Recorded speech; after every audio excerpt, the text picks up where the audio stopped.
Mantras of our Divine Mother. Our Divine Mother gave this message on 21st February 1958 on our Divine Mother's birthday. Our Divine Mother stated, to celebrate the birth of a transitory body can satisfy some faithful feelings. To celebrate the manifestation of the eternal consciousness can be done at every moment of the universal history. But to celebrate the advent of a new world, the supramental world, is a marvelous and exceptional privilege. With my love and blessing, says our Divine Mother.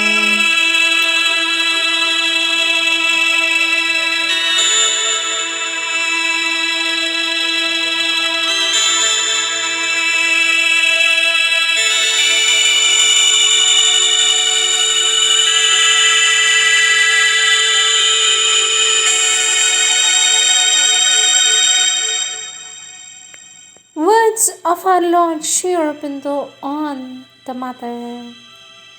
Our Lord Sri Aurobindo says, the Mother's consciousness is the divine consciousness, and the light that comes from it is the light of the divine truth. One who receives and accepts and lives in the Mother's light will begin to see the truth on all planes, the mental, vital, the physical. He will reject all that is undivine. The undivine is the falsehood, the ignorance, the error of dark forces. The undivine is all that is obscure and unwilling to accept the divine truth and its light and force. The undivine, therefore, is all that is unwilling to accept the light and the force of the Divine Mother.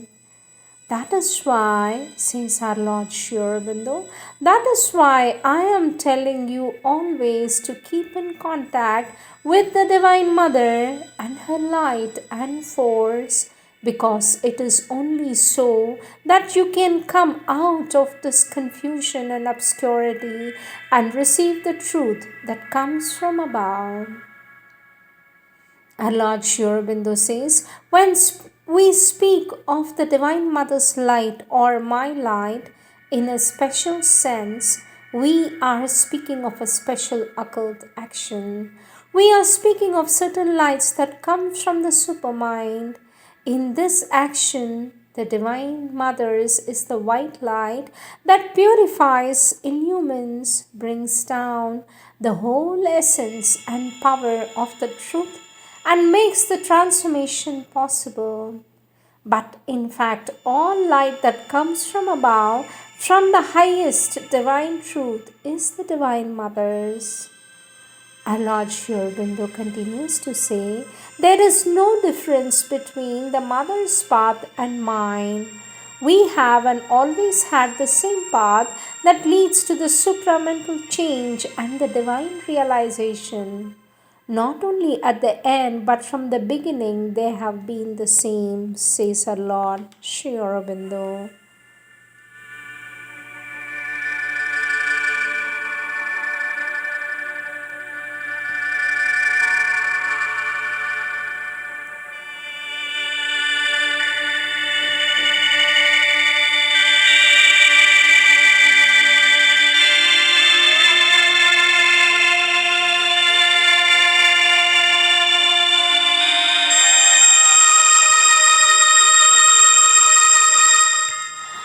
Our Lord Sri Aurobindo says, in the mind, which is a creator of differential contradictions, there is supposed to be a perpetual incompatibility between the transcendent and the cosmic states of the divine, as also between the personal and impersonal, the one and the many. The supramental consciousness, on the other hand, does not raise these problems, for there the way of experience of the mental ignorance is abolished, and the basis of all things is an indefeasible unity. Whatever expression is there cannot diminish or contradict this unity, which is essential, not numerical, but lives in it and by it, never losing the hold on the supracosmic reality which it expresses. This difference, says our Lord Sri Aurobindo, this difference between supermind and mind is difficult to explain fully to the mind, for it contradicts the logic of the mind and substitutes a way of knowing which is Swayam Prakasha, self revealing, and rooted in a knowledge by identity, of which mind at its best can only grasp a thin reflection or a shadow, but it makes an immense difference in the possibility of the consciousness, a difference which one can realize not by thought but by experience, says our Lord Sri Aurobindo.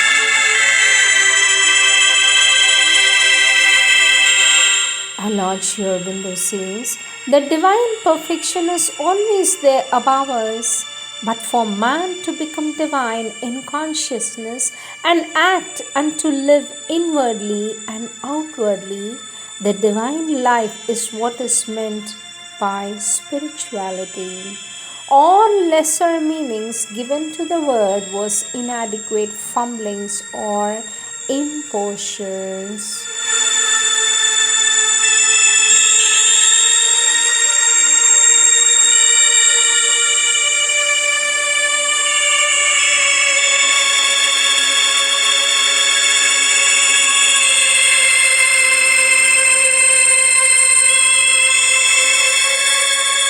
Lord Sri Aurobindo says about our Divine Mother, all is created by the Supreme Goddess, the Supreme and Original Mahashakti.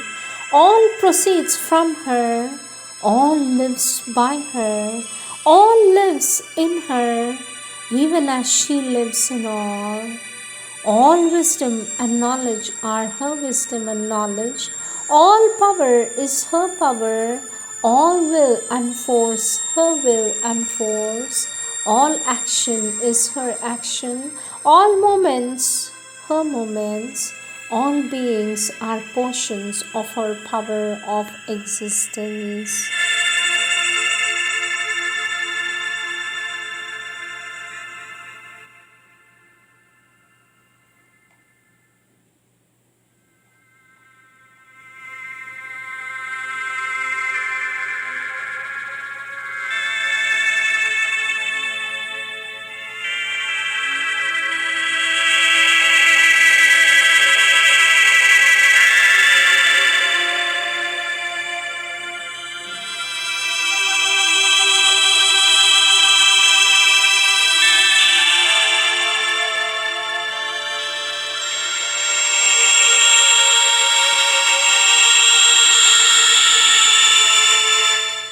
Speaking about our Divine Mother, our Lord Sri Aurobindo writes, the formless and the formed were joined in her. Immensity was exceeded by a look. A face revealed the crowded infinite, incarnating inexpressibly in her limbs the boundless joy the blind world forces see. Her body of beauty moved the seas of bliss. At the head she stands of birth and toil and fate. In her slow round the cycles turn to her call. Alone her hands can change time's track and pace. Hers is the mystery the night conceals. The spirit's alchemist energy is hers. She is the golden bridge, the wonderful fire. The luminous heart of the unknown is she, a power of silence, in the depths of God.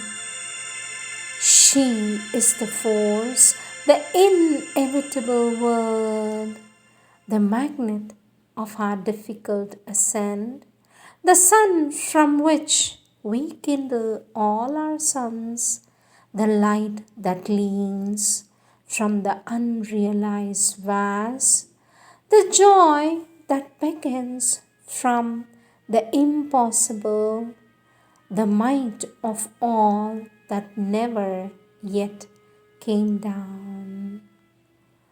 All nature dumbly calls to her alone to heal with her feet the aching throb of life and break the seals on the dim soul of man and kindle her fire in the closed heart of things.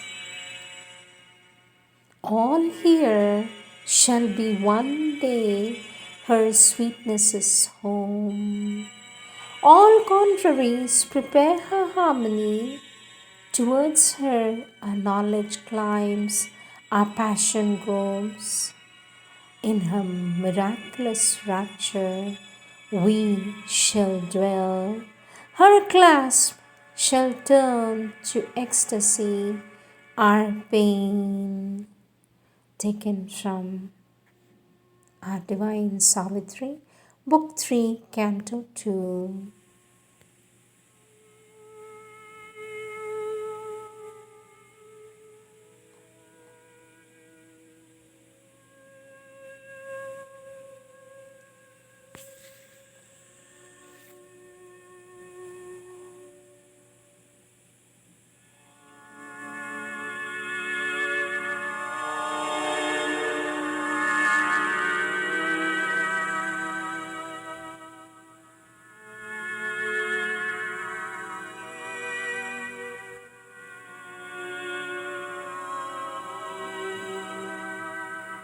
Our Lord Sri Aurobindo says, an inner relation means that one feels the Divine Mother's presence, is turned to her at all times, is aware of her force moving, guiding, helping, is full of love for her, always feels a great nearness, whether one is physically near her or not.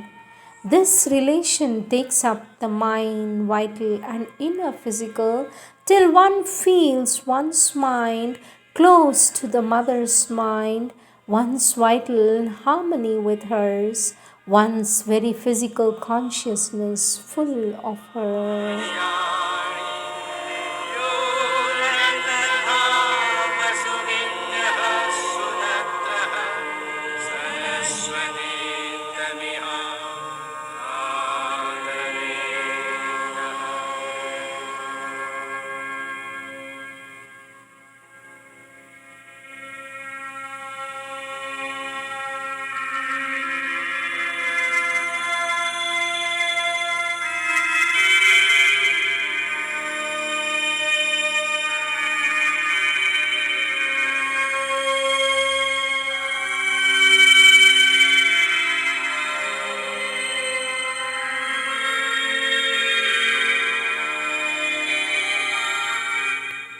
Our Lord Sri Aurobindo says about our Divine Mother, the boon that we have asked from the Supreme is the greatest that the earth can ask from the highest.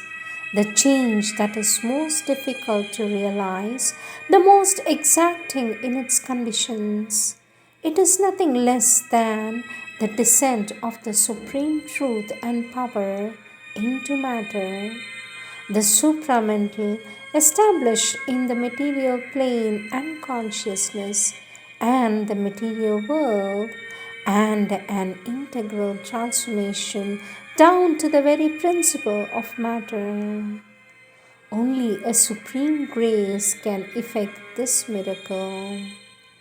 The supreme power has descended into the most material consciousness, but it has stood there behind the density of the physical veil, demanding before a manifestation before its great open workings can begin, that the condition of the supreme grace shall be there, real and effective.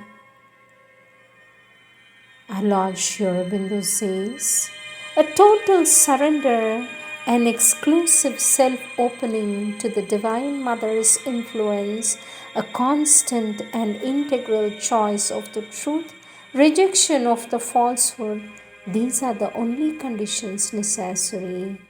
But these must be fulfilled entirely without reserve, without evasion or pretense, simply and sincerely, down to the most physical consciousness and its working.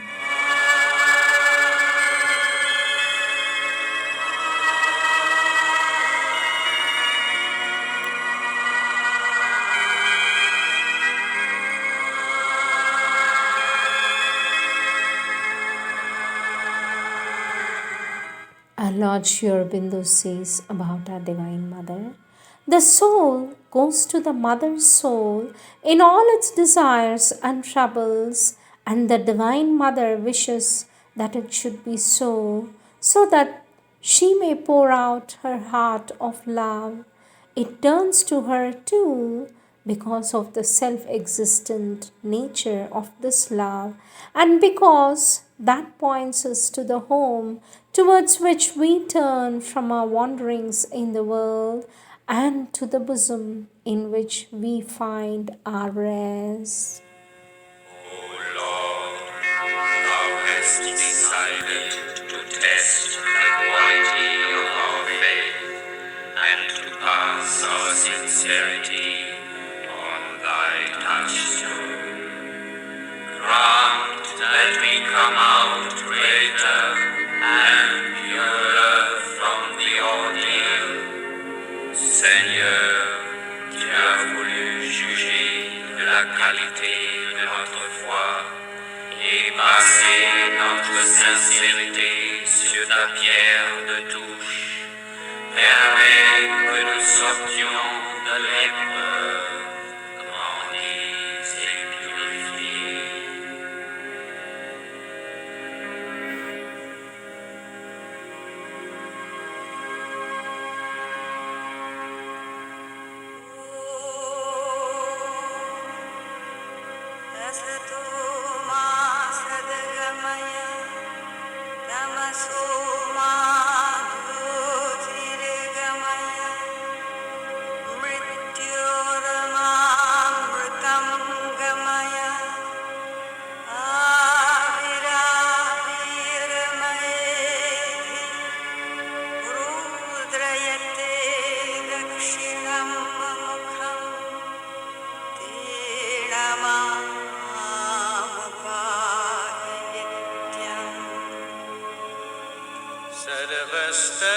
सर्वस्तरदुर्गानि सर्वो भद्राणि पश्यतु सर्वः सद्बुद्धिमाप्नोतु सर्वः सर्वत्र नन्दतु सर्वेत्र सुखिनः सन्तु सर्वे सन्तु निरामयाः सर्वे भद्राणि पश्यन्तु मा कश्चित् दुःखमाप्नुयात्। ॐ नमो भगवते माहेश्वरी स्वाहा। एतत् पाद्यं श्रीमीरायै नमः।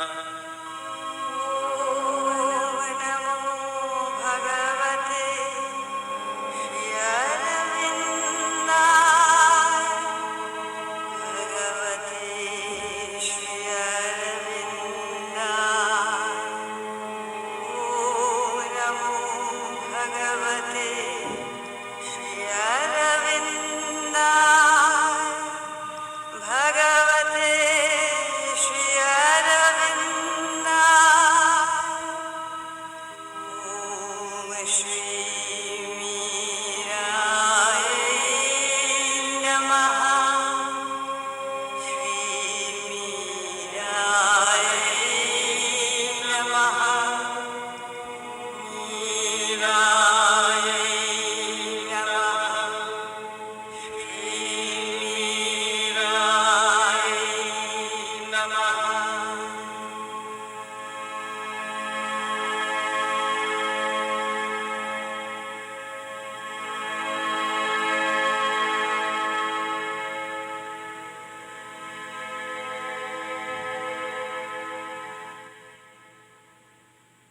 The best possible way is to allow the divine grace to work in you.